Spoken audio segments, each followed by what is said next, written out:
So the big question about the ending for the movie Whiplash was the music instructor an evil bastard who hated children? Or secretly a good guy that was using unique methods to find the next great jazz player?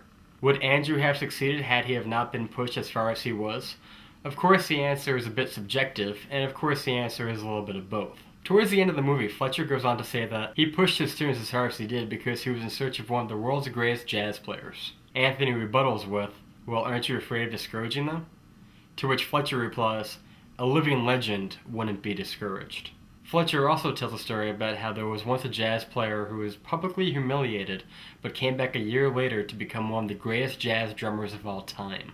Now initially I was leaning towards yes, Fletcher did create a phenomenal jazz drummer despite the harassment and ridicule, so maybe his methods were warranted. But then I remembered how a previous student of Fletcher's committed suicide after being ridiculed and harassed in his class. So the new question becomes, does the price of one student's life warrant methods that are needed to find the next great jazz drummer? And the answer is no. Of course not. Despite the fact that Andrew overcame all of the obstacles Fletcher threw at him, it was primarily Andrew that overcame it all.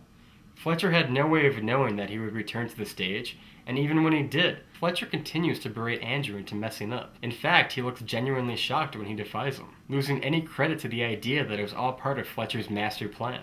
With all of that said, Fletcher truly was a delusional character. It was only luck that he came across a truly unique jazz player who was able to overcome all of the obstacles that were thrown his way.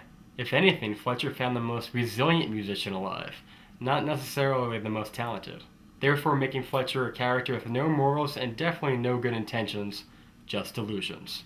Although I gotta say, that last minute smile of approval is pretty priceless. Thanks for watching.